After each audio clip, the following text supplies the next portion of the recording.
잠언 31장 13절에서 17절까지 말씀입니다. 잠언 31장 13절에서 17절까지 말씀 우리 한 목소리로 함께 봉독합니다. 13절에서 17절까지입니다. 그는 양털과 삼을 구하여 부지런히 손으로 일하며 상인의 배와 같아서 먼 데서 양식을 가져오며 밤이 새기 전에 일어나서 자기 집안 사람들에게 음식을 나누어 주며 여종들에게 일을 정하여 맡기며 밭을 살펴보고 사며 자기의 손으로 번 것을 가지고 포도원을 일구며 힘있게 허리를 묶으며 자기의 팔을 강하게 하고. 아멘. 할렐루야. 좋은 날입니다. 하나님 신의 은혜가 오늘도 여러분과 함께 하기를 축원합니다. 1801년 11월 다산 정약교원 강진으로 귀향을 왔습니다. 그곳 주막 뒷방에 거처를 마련했고요. 이듬해 그곳에서 서당을 열었습니다. 그때 처음으로 받은 제자가 황상입니다. 그는 겸손하고 진실하며 좋은 성품을 가졌습니다. 그가 처음 다산을 스승으로 생각하며 엎드려 절을 하면서 예를 갖추고 그리고 나서 말합니다.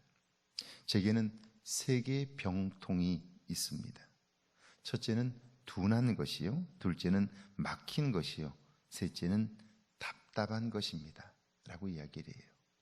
자기 자신이 부족하다 하는 것을 이렇게 이야기를 한 거죠. 그 이야기를 들은 다산 정약용은 그에게 놀라운 이야기를 해줍니다. 배우는 사람에게 세 가지 병통이 있는데 내게는 그것이 없구나. 그러면서 배우는 사람이 가지고 있는 질병과 같은 것, 그것 세 가지를 이야기해 줍니다. 첫째는 외우는데 민첩하면 그 패단이 소홀하다는 데 있다. 그러니까 잘 외우고 나름대로 똑똑하다는 사람은 그 패단이 있는데 배우는 그것을 소홀히 한다는 거예요. 두 번째는 글짓기에 날래면 그 패단이 들뜨는 데 있다. 자기가 글을 잘 짓고 사람들이 그걸 칭찬하게 되면 들떠서 교만해지는 패단이 있다는 거예요. 세 번째는 깨달음에 빠르면 그 패단이 거친 데 있다 하는 거예요. 깨닫기는 잘 깨닫는데 그런데 그의 삶이 거칠어요. 삶을 새롭게 하려고 하지 않는 거예요. 그러면 답보 상태에 머물러요. 그러니까 앞으로 성장하지를 못하는 거예요. 다산 정약의 이 세 가지는 제가 목회를 해보니까 인간 속에 있는 근본적인 문제 중에 하나씩 정확히 지적하고 있다 하는 생각을 하게 됩니다. 그러면서 스승은 말합니다. 공부는 너 같은 사람이 해야 한다고. 다만 부지런히 행하거라. 그렇게 얘기해요. 부지런히 행하라. 성실하라. 그렇게 이야기하는 거죠. 제자는 그 말씀에 순종했고 그 이후에 그의 학문이 탁월하게 되면서 추사 김정희는 그를 가리켜 지금 그와 같은 작품을 쓸 사람이 없다라고 평가를 합니다. 비록 시골에서 그가 훈장을 하면서 후학들을 가르쳤지만 추사 김정희가 볼 때 지방에 있지만 이만한 학식을 가진 사람, 그런 사람을 오늘 찾아보기가 어렵다라고 이야기를 합니다. 왕의 부인이 되어 왕을 내조하고 궁궐의 안살림을 책임질 사람의 삶이 어떠해야 할까? 왕의 어머니는 왕에게 어떤 여인을 아내로 맞이해야 할지 그 이야기를 하고 있는 거예요. 그는 양털과 삼을 구하여 부지런히 손으로 일하며 그렇게 말해요. 궁궐에는 항상 암투가 벌어지고 있지요. 권력의 중심이 그곳에 있기 때문이에요. 왕을 둘러싼 암투는 항상 머리 싸움이에요. 머리로 생각하고 싸우는 거죠. 그러기에 백성이나 나라의 안위는 항상 뒷전입니다. 현숙한 왕비는 부지런히 손으로 일을 해요. 머리로가 아니라 삶 속에서 깨달은 것들을 이야기해요. 그러니까 그가 가진 지식은 항상 삶과 유리되지 않기에 왕에게 현실적인 조언들을 할 수 있게 된다 하는 것입니다. 그뿐 아니라 상인의 배와 같아서 먼 데서 양식을 가져오며, 그러니까 현숙한 여인은 상인의 배와 같아서 여기저기를 다니면서 좋은 것, 진귀한 것들을 가져다가 그 물건을 파는 배와 같다는 거예요. 그래서 여기저기서 먼 데서 양식을 가져온다는 거예요. 다툼과 갈등을 일으킨 사람은요, 지금 여기밖에 못 봐요. 그러면 결국 자기의 근시안적인 시각 때문에 눈앞에 있는 것밖에 보지 못하는데요, 그래서 다툼이 생기는 거예요. 그런데 현숙한 여인은 조금 먼 곳을 살피는 거예요. 그리고 밤이 새기 전에 일어나 자기 집안 사람들에게 음식을 나누어 주며 여종들에게 일을 정하여 맡기고, 이 말이 무슨 말이냐면 현숙한 여인은 자기가 해야 할 일이 무엇인가를 아는 거예요. 자기가 뭔가 힘을 가졌다고 생각하면 그것으로 우쭐대거나 또는 그걸 사용하려고 하는 것이 아니라 내가 이때에도 해야 할 것이 무엇이며 내가 있어야 할 자리가 어디인가를 아는 거예요. 그래서 그 자리를 지키는 거예요. 그리스도인에게 있어서 가장 큰 덕목이 있다면 그게 뭘까요? 그것은 겸손일 거예요. 인내일 거예요. 사실 인내는 그리스도인에게 있어서 마지막까지 잡아야 하는 덕목이에요. 왜냐하면 인내가 없으면 하나님이 계획하신 일을 이룰 수가 없어요. 하나님이 행하시는 일은 우리보다 높고 그 뜻이 넓고 깊어서 감히 우리가 상상할 수 없어요. 언제 그 뜻을 알 수 있느냐 하면 결국 끝에 가야 아는데, 그때까지 기다릴 줄 아는 힘이 필요한 거죠. 어제 제가 설교했지만 결국 기적이라고 하는 것은 자기 자신이 무너지지 않은 사람에게 주어지는 거예요. 그럼 누가 나 자신을 무너뜨리냐면 그것은 나 자신이 무너뜨리는 거예요. 우리는 너무나 쉽게 끝났어, 망했어, 안 돼, 이렇게 얘기하잖아요. 근데 누가 그 얘기를 들려주나요? 내가 하는 거예요, 나 자신에게. 그리고는 우리 스스로가 나를 무너뜨리는 거예요.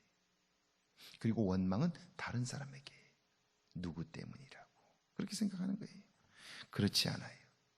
현숙한 여인은 자기가 해야 할 일이 무엇인가를 알아요. 그뿐 아니라 그 일을 종들에게 다 나누어줘요.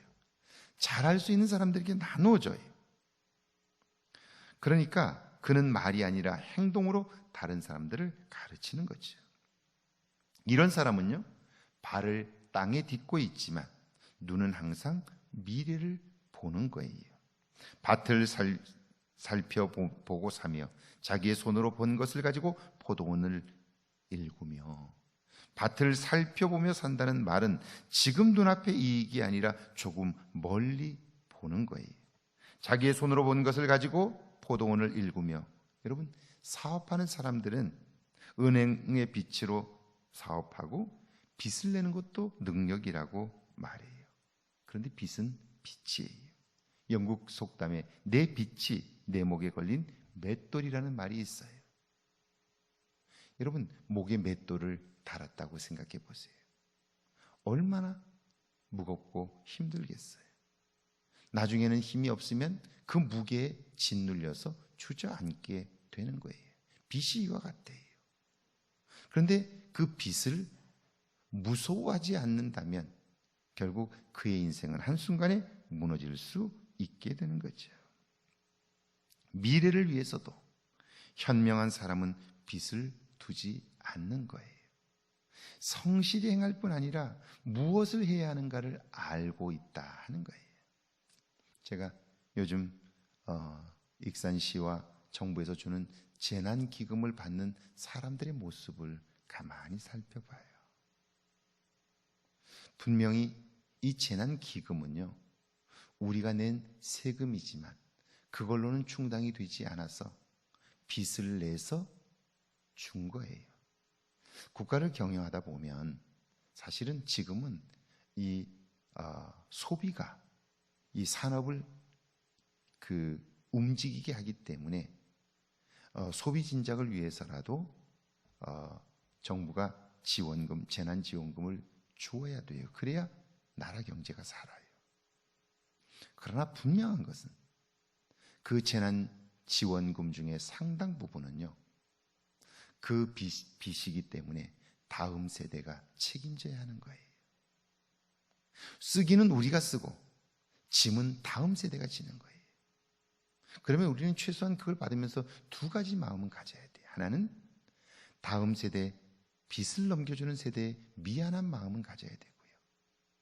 또 하나는 정부가 백성들을 생각하는 마음을 생각하며 고마운 마음은 가져야 돼요. 이게 우리의 내면을, 영적인 삶을 건강하게 하는 거예요. 그런데 제가 가만히 관찰해 보니까 그걸 받으면서 감사하기보다 불평하는 사람들도 꽤 많이 있는 걸 봐요. 그 사람은 어떤 좋은 것을 주어도 불평할 사람이에요. 그렇게 살면서 행복한 삶을 살기는 어려울 거예요. 문제는 내가 그러면 그 부정적인 생각은 내 가족들에게, 내 주변 사람들에게 좋지 않은 영향을 미친다 하는 거예요. 현숙한 여인은 어떤 사람일까? 오늘 깊은 묵상들이 있기를 바라고요. 오늘 하루 현숙한 삶이 여러분에게 있기를 주의 이름으로 축원합니다. 우리 같이 한번 기도하시죠. 삶으로 깨달음을 얻고 지식 삼게 해달라고요. 좀 더 먼 곳을 보며 살게 하시고 성실함으로 살게 해달라고요. 함께 기도합니다. 하나님, 오늘도 저희를 깨워주시고 하루를 말씀과 기도로 찬송으로 시작하게 하시니 감사합니다. 주님, 우리가 가지고 있는 세 가지 병통이 있습니다. 조금만 똑똑해도 그 패단이 소홀하고, 조금만 재주가 있어도 들뜨고, 깨달음에 빠르면 거칠어서 우리의 내면이 성장하지 못하는 모습들을 발견합니다. 주님, 나를 무너뜨리는 것은 그 어떤 것이 아니라 나 자신임을 알게 하셨으니 이제는 나의 내면에 관심하게 하시고 날마다 든든히 나를 세워갈 수 있도록 은혜를 베풀어 주옵소서. 하나님을 놓치면 나 스스로 모든 문제를 결정해야 하기에 내가 나를 무너뜨릴 수밖에 없음을 고백하나니 함께해 주옵소서.